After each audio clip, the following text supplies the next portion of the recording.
Welcome back to FFB Amigos. And finally, Chelsea get a win in this reaction to the game against Southampton. Chelsea versus Southampton, and I finally got to wear my blue tinted glasses again. For such a long time, we were desperate. We needed this win. We finally got it. Some of you are going to say, but Lewis, you were playing nobody. Southampton is probably one of the worst teams to ever play in the Premier League. They're going to end up with one of the worst points tally in history. Yeah, but we really needed psychologically that win. We need it mentally. From this day on, Chelsea starts a turnaround. We hit rock bottom. We play the rock bottom team. We won. Our fortunes turn around today. Yes, 4-0, and we kept a clean sheet. I know it's not something to celebrate necessarily against Southampton, but when you go, I think this was our 7th or 8th game, it would have been without a clean sheet. So progress. It doesn't matter. We need it. We're going. Come on, you Blues. Let's do this. Okay, so please, if any of you are excited or happy about this, please subscribe to the channel. Please subscribe because today, like I said, we turn it around. So, Chelsea Southampton, let's break it down. First, let me see if I'll bring it up for a little bit. The lineup. We had Jorgensen in goal. We'll get into some of that performance there. But anybody who expected Sanchez is crazy, even with the error that he made. And even though today he hadn't had the greatest match, not much pressure put on him, and he still did good in some stuff and not great in others. We're happy with Jorgensen. Malagusto on the right. We saw him play a more traditional role today. And I was happy to see him there. People, were concerned because he had a crap second half last match. I mean, really bad. But he did well, and I'm okay. I love the guy, so I'm happy with him playing there. Adarabioyo, Tosin, I'm happy with him. We have Chalobah out. So we had Colwell, which I actually worry more about Colwell, although he had a good match again today, relatively. Cucurella, Caicedo Fernandez in the double pivot, which is total lie. As we know, the back line becomes a 3 with Cucurella inverted, and he played really high up today. He was a second striker quite often. And then Caicedo sort of left alone, and Fernandez becomes the second 10. And then we had Sancho on the right. Again, that could have been a bit of a surprise because he's not great on form. We probably would have expected Tyreek to see him, from the beginning. I don't know. We had Palmer in the 10, who, guys, I would normally say it's ran cold, but that's usually a good thing. But man, we'll get into it, but he struggled. And then Nkunku, which everybody wanted to murder, and up front Neto. Now here I'm going to take a minute to pause because I know that we had the protest going on. And I'm certainly going to get into that protest, but I'm going to do that in a separate video. Let's keep the positive, let's keep the good, let's keep the football in this conversation, and I promise I'll break down all the other news. This is just a reaction video to the game. So the game kicked off, and honestly, it was a pretty poor one if you ask me for the first few minutes. Not poor. I wasn't excited for the formation. Pretty predictable. Not many changes. I was happy to see Neto, and again, he had a great game up front. Pedro.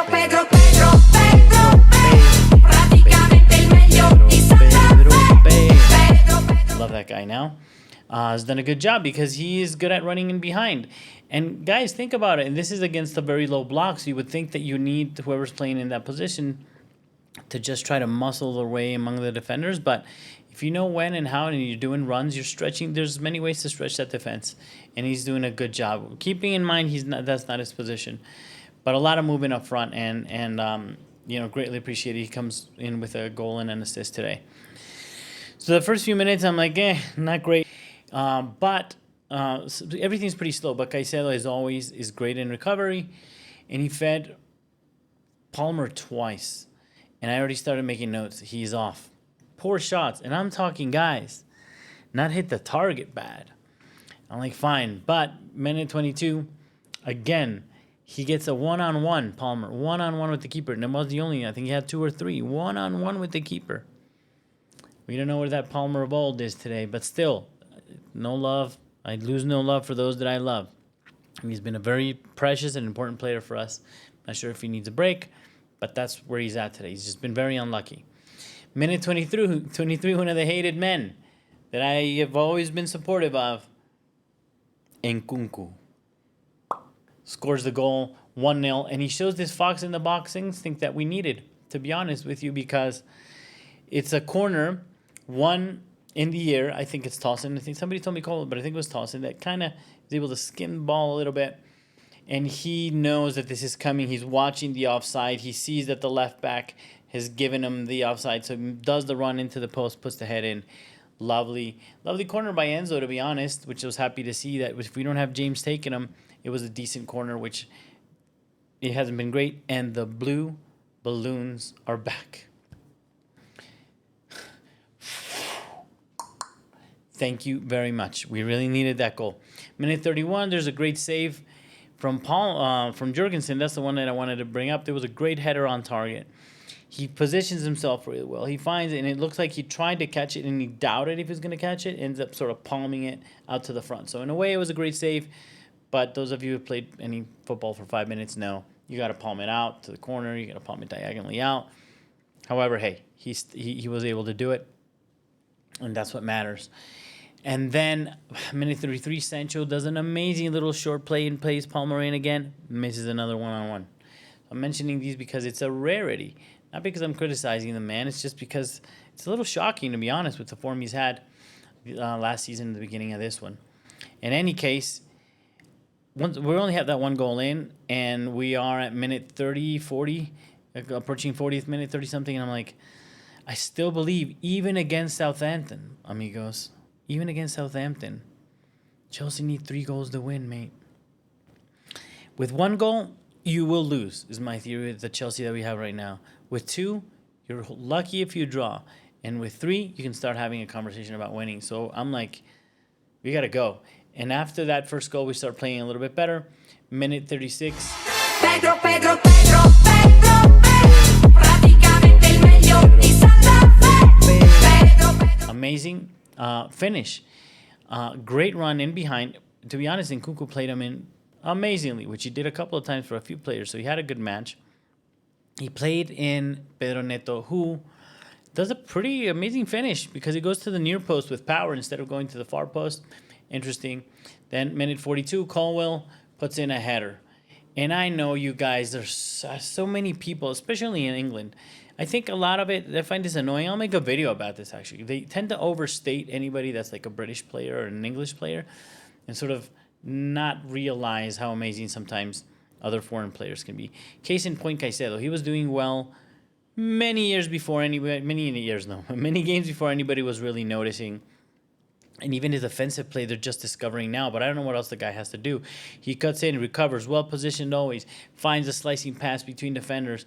And now they're like, oh, he's not bad. And they were still talking about Palmer being the best player in Chelsea over the last couple of months, even up in the last couple of months that he's been dipping form. But it's undeniable that he's the most solid, dependent, and important player in Chelsea. I mean, without him, I think we're worse off because Palmer, yes, will lose the goals, but in theory, we have other players that can do that.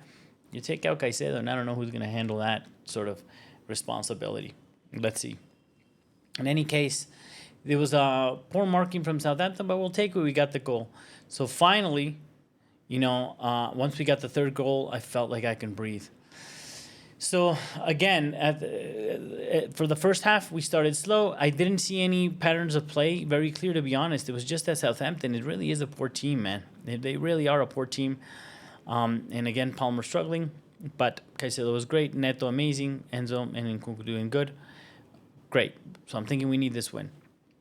And then at the beginning of the first half, another Palmer pass that's really poor.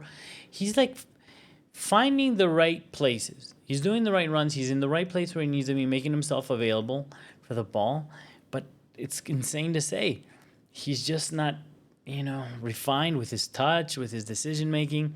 We saw how he screwed over Nkunku last game when he had 2 clear ones to give him. At least one of them would have been a tap-in. So that's a little bit shocking.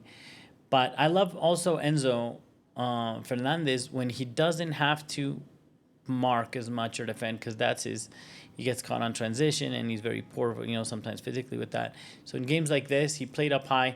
And he filtered through a lot of amazing balls, and that's kind of what we want him to do. And when he would drop deep, he would help us play out. And again, I know as you guys are hearing this, is like, but it's Southampton. I'm hearing that voice in my head too, but I'm being positive. sometimes you just need that muscle memory to come back and these things to work out, and you'll be able to execute on other games. And at the end, we needed to execute that. Putting that goal in the back of the net really is something very. You saw how they celebrated that first goal, man. You saw how they celebrated with Neto.